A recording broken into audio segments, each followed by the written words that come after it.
On this day in history, we remember the remarkable individuals who shaped our world. Welcome to Who Died Today in History, where we honor their legacies. From artists to leaders, their impact lives on. If you find their stories meaningful, like, subscribe, and hit the bell to stay connected. Bob Marley, the legendary Jamaican singer, songwriter, and spiritual icon, died on May 11, 1981, at the age of 36. His death, caused by melanoma that had metastasized to his brain, lungs, and liver, came after a prolonged and increasingly public battle with cancer. The nature of his passing, natural yet tragic due to its premature timing, reflected not only the personal struggles Marley faced, but also the limitations of medical knowledge and treatment options, especially in the developing world during that time. His illness, initially discovered in a toe injury thought to be a football mishap, was eventually diagnosed as a rare form of skin cancer, acral lentiginous melanoma. Marley refused amputation of the toe, in part due to religious beliefs rooted in Rastafarianism, which emphasizes the wholeness of the body, a choice that ultimately allowed the cancer to spread. Marley's death reverberated far beyond Jamaica.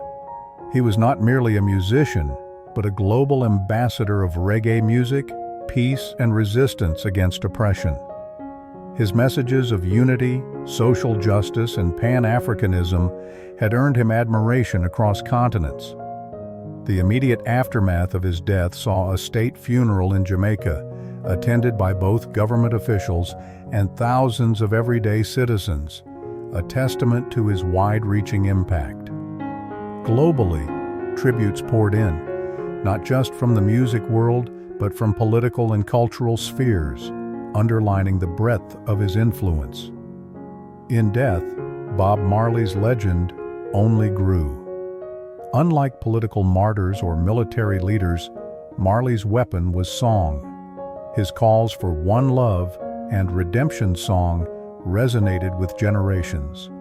His untimely passing added a layer of poignancy to his music, particularly as many of his lyrics already reflected themes of mortality, spiritual struggle, and the fight for liberation. His face would soon become a fixture on posters, murals, and album covers around the world, an icon as much as a man. Marley's death reveals how figures who articulate the struggles of their era, through art rather than arms, can achieve enduring immortality. We preserve his memory not just through statues or books, but in every protest song, every freedom chant, and every new artist citing him as inspiration. In remembering Marley, we recognize mortality not as an end, but as a passage to legacy, where influence transcends the flesh and finds eternal life in rhythm, rhyme, and revolution. Jerry Stiller, beloved comedian and actor, passed away from natural causes on May 11, 2020, at the age of 92. A towering figure in American entertainment, Stiller's death marked the end of a remarkable career that spanned over 6 decades. Known for his iconic roles in television hits like Seinfeld and The King of Queens, as well as for his enduring comedy partnership with his wife, Ann Mira, Stiller's passing was met with heartfelt tributes across the entertainment industry.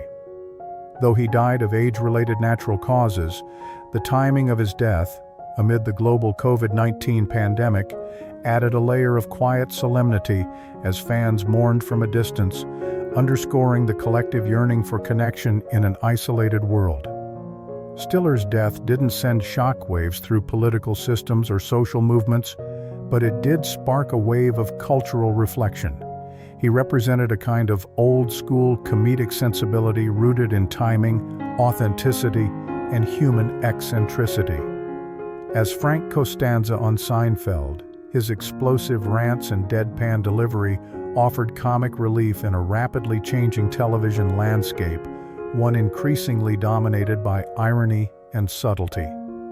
His character's signature holiday, Festivus, has since entered the cultural lexicon, blending satire and sentimentality in a way few sitcom moments have managed. In many ways, Stiller's career and eventual passing reflected the enduring power of humor to both critique and comfort. Coming from a generation shaped by war, immigration, and the rise of television, Stiller used comedy not merely as entertainment, but as a survival tool and social mirror. His longevity in the industry stood as a testament to adaptability and the timeless value of genuine talent. When he died, tributes from figures across generations, his son Ben Stiller among them, demonstrated how deeply he had etched himself into American comedic heritage. Jerry Stiller's death invites a broader meditation on how we remember artists. Unlike rulers or revolutionaries, comedians often slip quietly into legacy. Yet their power lies in how they make us feel. In laughter, we find truth, resilience, and sometimes redemption. Stiller is remembered through reruns, memes, books, and the unmistakable cadence of his voice, captured forever in the annals of television history. Through performance, he achieved a kind of immortality, reminding us that humor, perhaps more than anything, endures beyond the final curtain. Peggy Lipton, an icon of 1960s and 1970s television and a symbol of changing cultural tides, died of cancer on May 11, 2019, at the age of 72.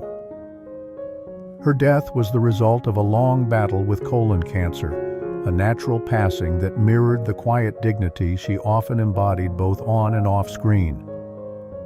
As a star of the Mod Squad, Lipton broke barriers as a young blonde actress playing Julie Barnes, a hip, street-smart undercover cop, during a time when television was only beginning to grapple with the real-world complexities of race, crime, and youth rebellion. Lipton's death came at a moment when the entertainment industry was reevaluating its past, with greater attention to representation, diversity, and the roles women had historically been allowed to play. Her career, which bridged the flower power era and the prestige television age, most notably with her return as Norma Jennings in Twin Peaks, symbolized an enduring connection to periods of both upheaval and surreal introspection in American pop culture. In this way, her passing served as a quiet punctuation mark on an era that valued introspective rebellion and soft-spoken strength. While her death did not cause a seismic cultural shift, it did reignite appreciation for her contributions to both television and film. The immediate response from fans and fellow performers alike was one of nostalgic reverence, an acknowledgement of her quiet, understated impact. As a woman who succeeded in a male-dominated industry and balanced fame with family, she was the mother of actresses Rashida and Dottie Jones. Lipton came to represent resilience wrapped in gentleness, a value often overlooked in the pursuit of stardom. Peggy Lipton's legacy endures not through grand monuments or controversies, but through memory, rewatching, and quiet admiration. Her characters, especially Julie Barnes, are now seen as trailblazing, reflecting a moment in history when television first began to challenge authority and embrace counterculture. She is immortalized through episodes that continue to air, retrospectives that contextualize her work, and in the ongoing success of her children who carry her artistic spirit forward. Ultimately, Lipton's death reminds us that mortality, while inevitable, can be met with grace. Power need not always roar. Sometimes it whispers through style, integrity, and quiet revolution, forever remembered in the stories we continue to tell. Leigh Snowden, an actress who found fame in the 1950s, died of cancer on May 11, 1982, at the age of 52. Her death was the result of natural causes after a prolonged illness, and it marked the quiet end of a career that had once shimmered brightly under the Hollywood lights. Snowden's story is one of sudden ascent and equally sudden retreat, a narrative common to many women in mid-century American cinema, where fame was often fleeting and deeply tied to youth and beauty. Snowden became a public figure almost overnight after a single appearance on a televised New Year's Eve program caught the attention of Universal Studios. She quickly became a rising star, featured in films such as All That Heaven Allows, 1955, and The Creature Walks Among Us, 1956, and was known for her alluring screen presence. However, her decision to marry accordionist Dick Contino and step back from acting to focus on her family reflected the dominant values of the 1950s, a time when women were often encouraged to prioritize domestic life over public ambition. Her death in 1982 occurred in an era of shifting gender roles, just as the feminist movements of the 1960s and 70s had begun to open new doors for women in entertainment and beyond. In many ways, Snowden's early departure from the industry and her relatively young death underscore the costs borne by women who straddled two very different worlds: the glamorous expectations of Hollywood and the private demands of home life. While her death did not cause a national outpouring of grief, it did prompt retrospectives on her work and life, particularly among classic film enthusiasts. Her passing reminded Hollywood of the many women who contributed to its golden age but were too often forgotten in its retellings. Leigh Snowden is remembered today through the preservation of her film appearances and the writings of film historians who continue to examine the roles and representations of women in 1950s cinema. Her legacy, though not monumental, contributes to a broader understanding of how fame intersects with gender and time. In reflecting on her death, we are reminded that history often overlooks quieter figures, but that their stories, once revisited, help us understand the full texture of a cultural era. Through film archives, scholarship, and memory, Leigh Snowden lives on as part of the ongoing narrative of Hollywood's complex past. Floyd Patterson, former world heavyweight boxing champion, died on May 11, 2006, at the age of 71 after a long struggle with Alzheimer's disease and prostate cancer. His death was a natural one, though it came after years of physical decline often linked to the brutal demands of professional boxing. Patterson's passing not only closed the chapter on a remarkable life in sports, but also reignited discussions about the physical toll boxing takes on its champions, particularly in an era when athlete health and safety had become an increasingly urgent concern. Patterson rose to fame in the 1950s, becoming the youngest heavyweight champion in history at age 21 and the first man to regain the title after losing it. Soft-spoken and dignified, Patterson stood in stark contrast to many of his contemporaries in the fight game. He represented a post-war America that valued humility, discipline, and perseverance. His career was shaped not just by physical strength, but by psychological battles, especially after suffering devastating defeats, including 2 quick knockouts at the hands of Sonny Liston. Yet he always returned with quiet dignity, earning him widespread respect beyond the ring. His death did not generate mass hysteria, but it did prompt thoughtful reflection among sports historians and fans. It brought attention to the legacy of boxers who paved the way for future generations, fighters like Muhammad Ali, who admired Patterson despite their ideological differences. Patterson's humility and sportsmanship stood as a counterpoint to the flamboyance that came to dominate boxing in later decades. In his final years, Patterson's decline mirrored the growing public awareness of chronic traumatic encephalopathy and other neurological issues in contact sports. His life and death became a symbol not just of athletic greatness, but of the unspoken costs behind it, raising ethical questions that still reverberate in discussions around boxing and football.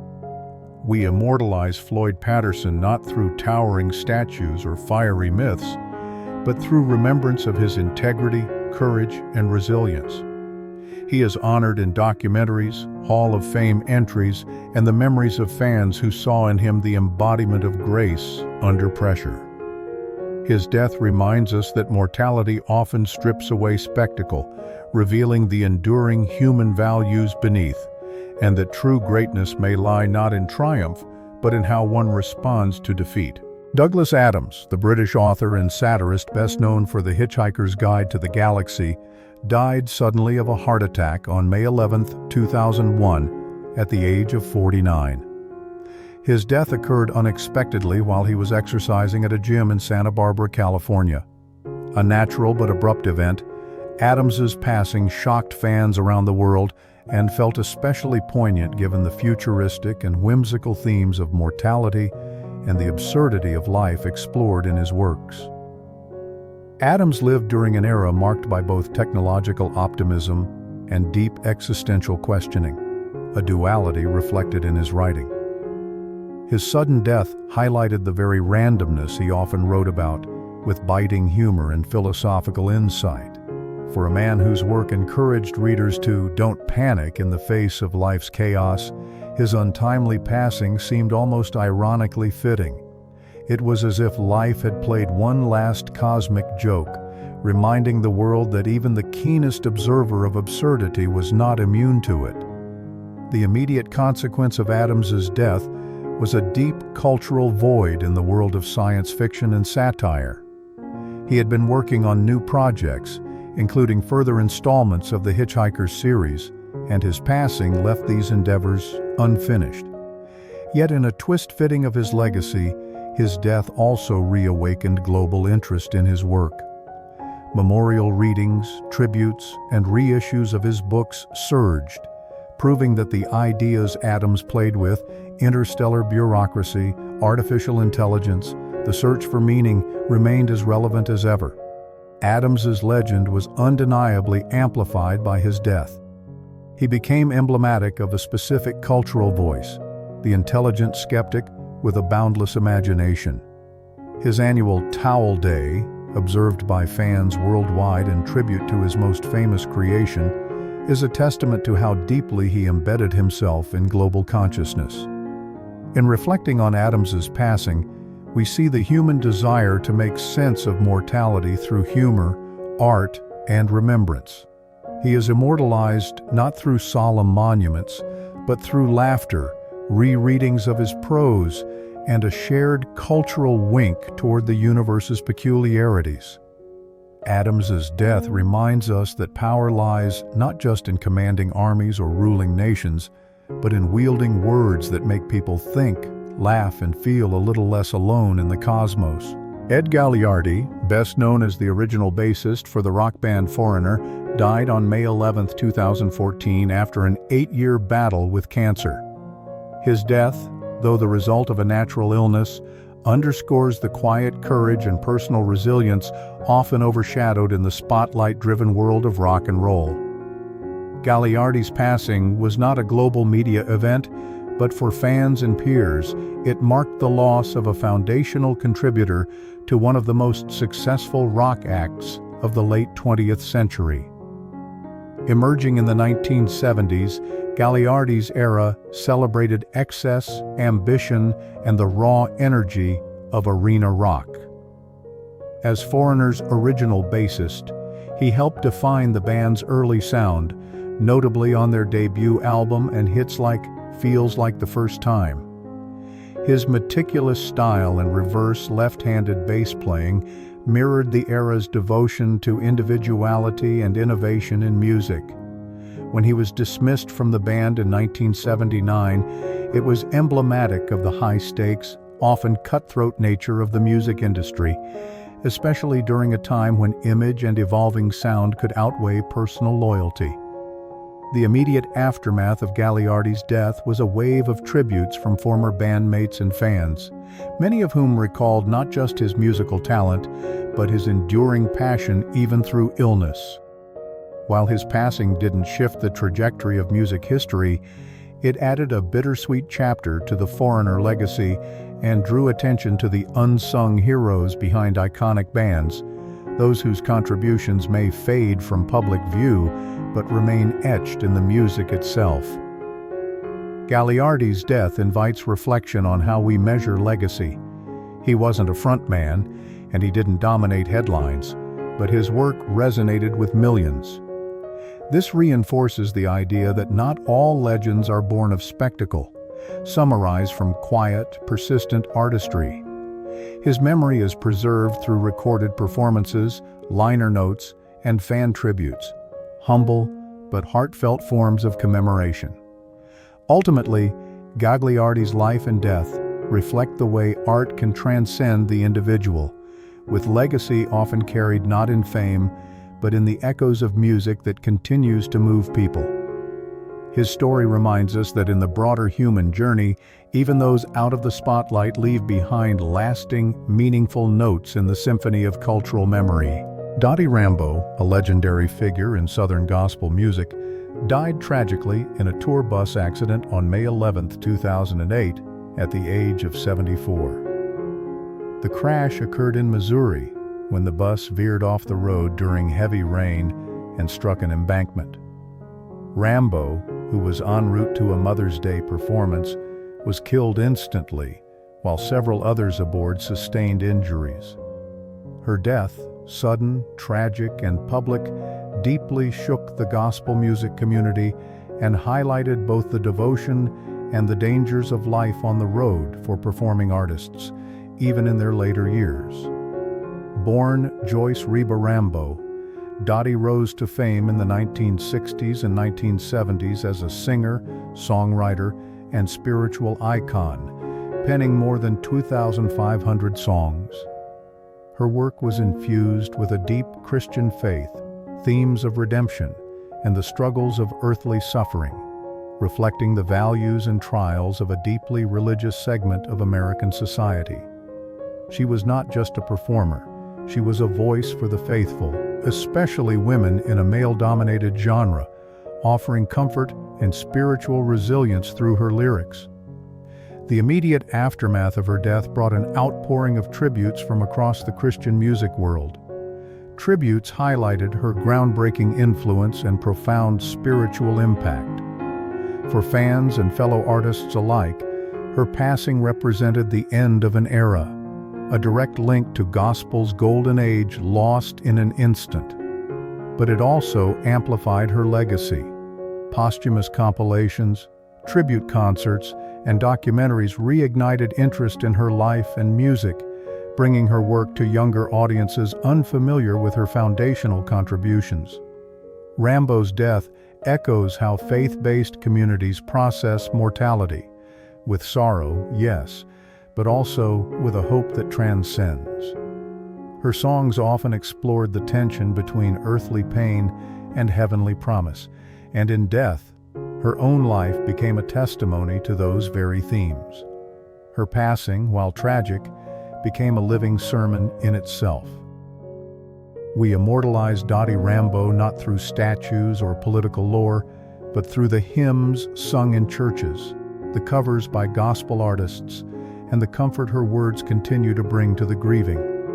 Her legacy endures in the sacred space where music meets faith, where mortal suffering meets eternal hope. In that space, memory becomes melody, and legends like Dottie Rambo never truly fade.